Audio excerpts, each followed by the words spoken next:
Good morning everybody, just finishing up the edit on the video that you're about to watch, and I realized I didn't film any intro about it. I just kind of jumped into the repair process, recovery process, whatever you call it. So I just wanted to explain what the video is going to be about today.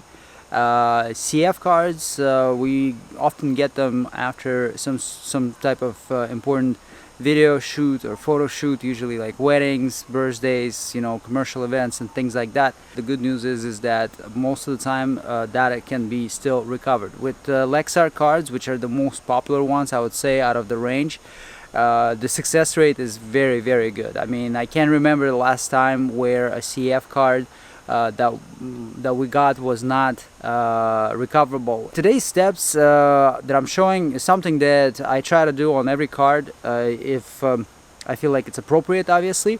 And these steps often allow me to save some time, but also kind of get me a full closure of what's going on with the card. Not every card that has a NAND on it, or not every flash drive that has a NAND on it, necessarily needs to go through the chip-off process. Chip-off process is a great technique because it gives hope for cases that just don't respond at all sometimes to any other manipulations. But if the device can be brought back to life on its own, obviously it's the best way to go about it, because it's going to be working in its own environment, sort of thing.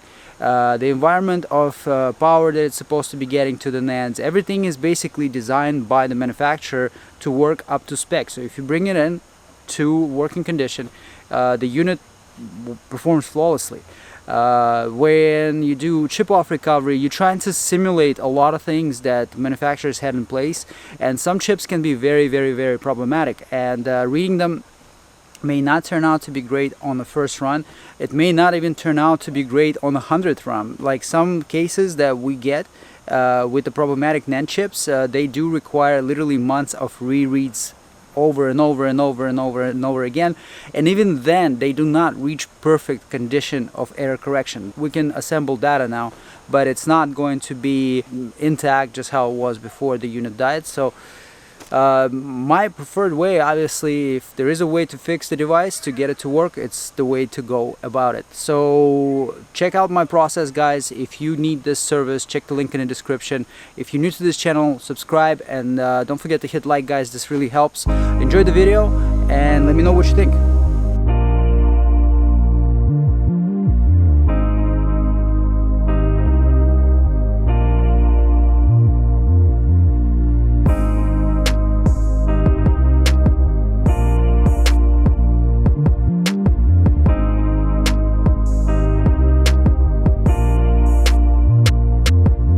We see that the device is recognized with the SM2236AB controller. It's got something for serial number here, and it's got 32 megabytes capacity displaying. This unit currently is attached through a parallel ATA adapter for CF cards on PC3000 portable.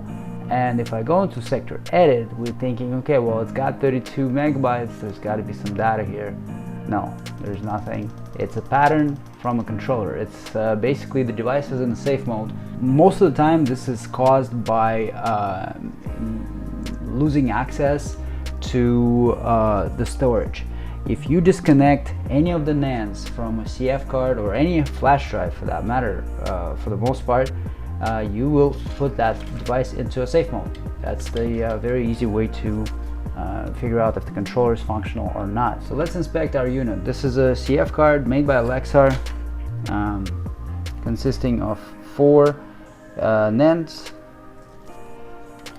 and a controller that is used on every single CF card, almost, made by Lexar.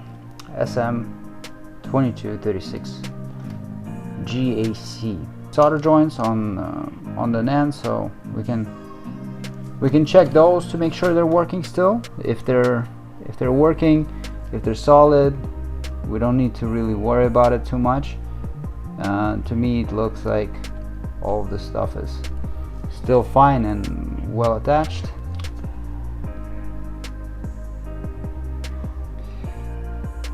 The headers don't look damaged to me at all. I would look into the controller. This is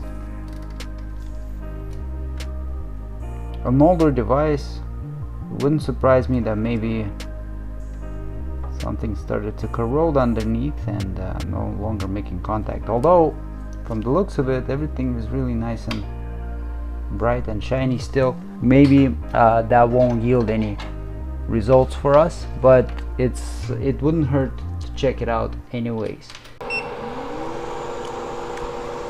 After this case, I gave myself a promise that the workbench needs full deep cleansing. I want to clean it up. There's our controller.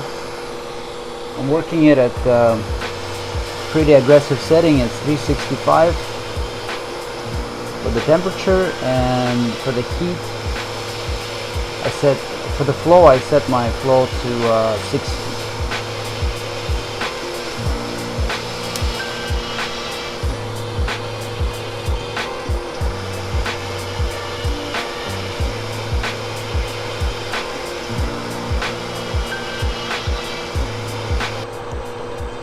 Clean out all the pads on it.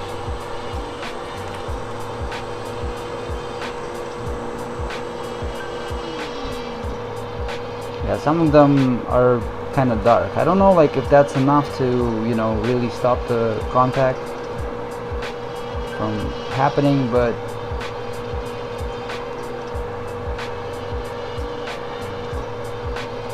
the fact that we were getting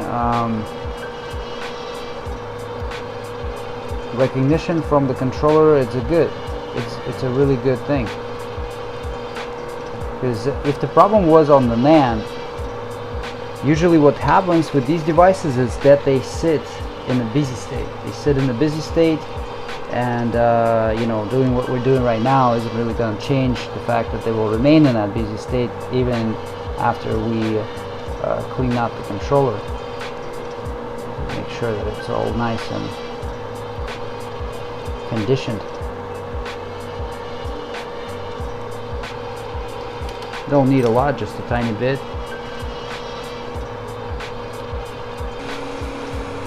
Look at this. Perfect. And look at that. Beautiful. Put some flux. That's a lot, but I'm gonna be careful with it.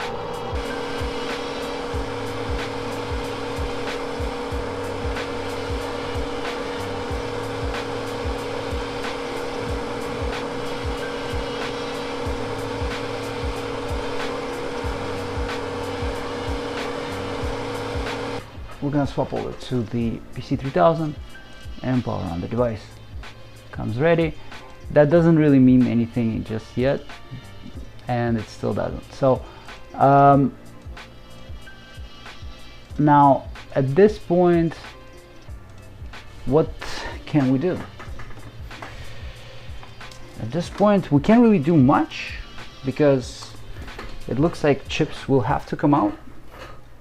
Don't forget that the chip can stop getting ID, and as a result it will not be detected by controller, and as a result the device is falling into a safe mode. So you know, redoing the controller in our case right now was totally useless. It was looking clean at the beginning, but you know, it's such a quick and easy process that can save us a lot of work, a lot of guessing, that it's just better to do it as a precautionary measure rather than it's like a preventative method of avoiding to do a lot of work. So over here I'm just gonna run the iron across all of these connections, make sure that nothing is busted, nothing split. It's all it's gonna take is just one connection go bad. The chip is no longer either powered or some critical signal is not attached. So let's power up the unit again. Ready comes on.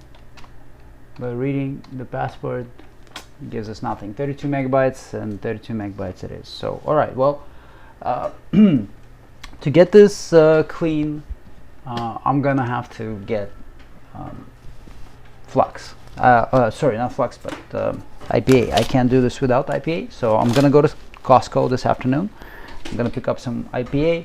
I'm gonna get back to it. We're gonna clean this beautifully, take the memory chips out, read them, and we're gonna use PC3000 to build this device and get all of the data nice and clean. Get the data nice and clean so that the customer can live happily ever after.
Last one. It bent a little bit, so let's see. It's looking now. This side looks good.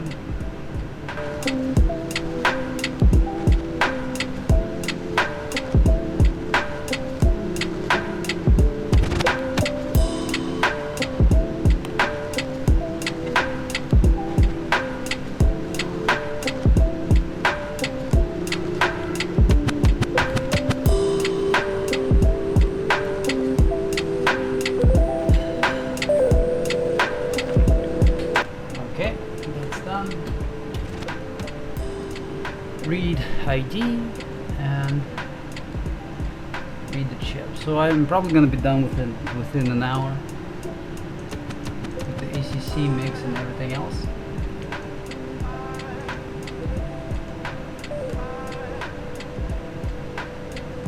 So let it read.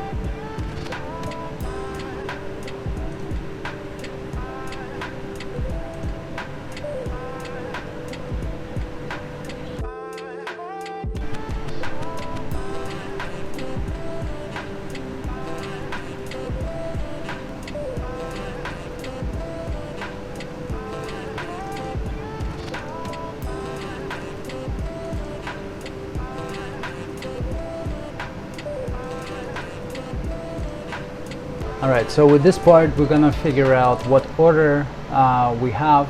So go into service information. I'm gonna step this up to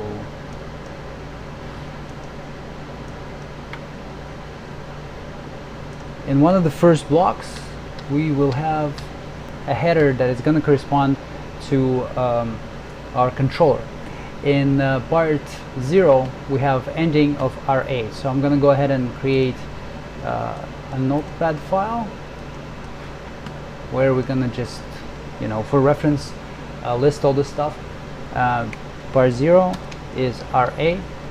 Part 2 has the so 2 has the ID.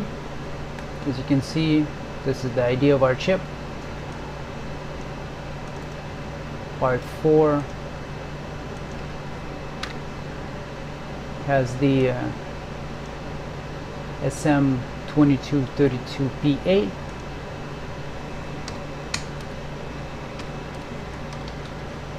SM223236.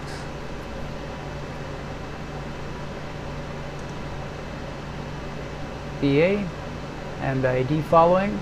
So we're gonna move this left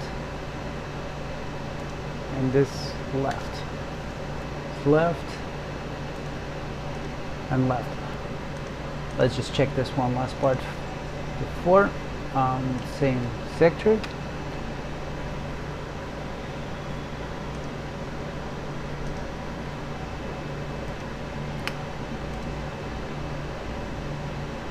Let's go and copy this.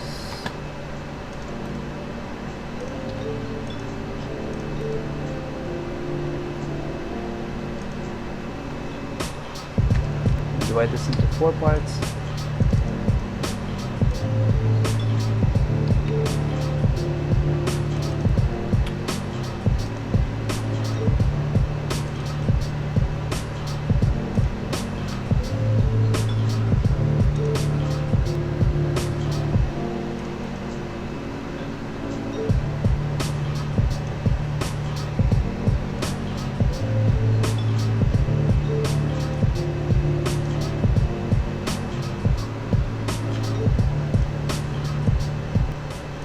Okay, so this is the transformation for individual pieces. Now if we go inside,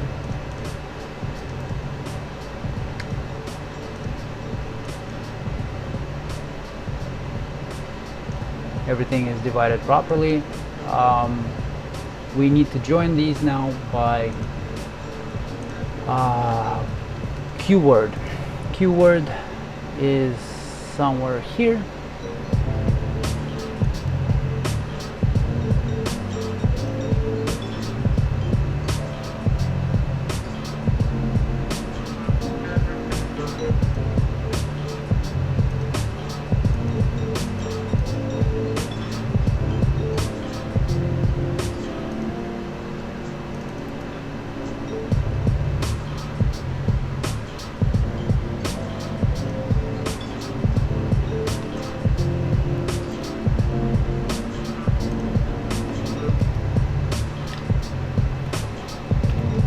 So this is 4 times data parts. 512 times 4 is 2048.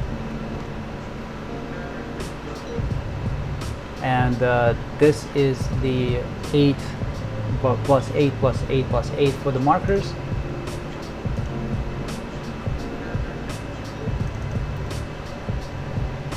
I'm gonna divide this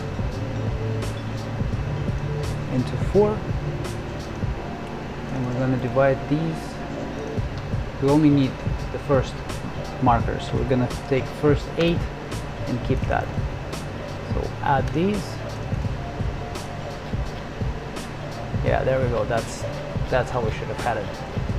Okay, go and apply.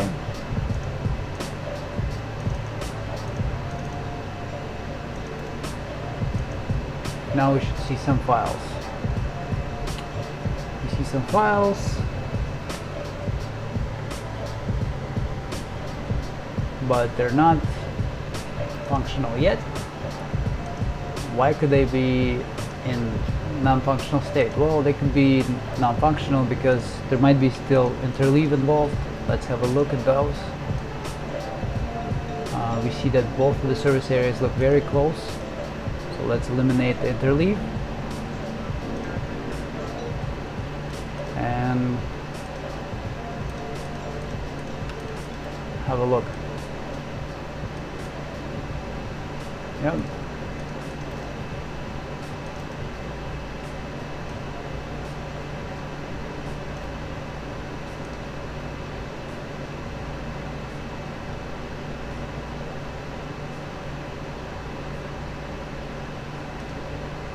Well, we got a few JPEGs that had green headers.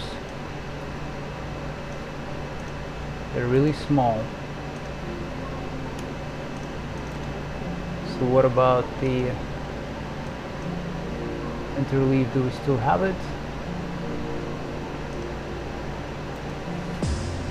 So let's go and join this by pages.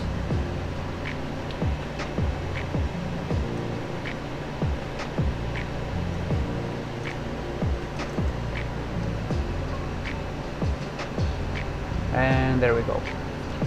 So that looks much better now. Let's stop it for a moment. As you can see, most of this stuff is showing up correctly. Some of it is not because it's small for some reason. Maybe it's deleted data, maybe it's something that it gets found from previous runs.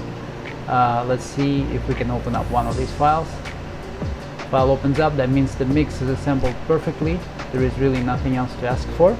Let's make sure our ECC is done well. So ECC, let's go into invalid sectors.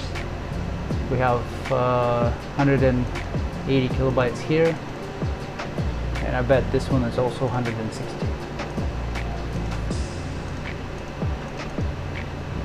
Okay, well, with that being said, we can now begin the assembly. We'll go into extensions. We're going to use SM. There we go.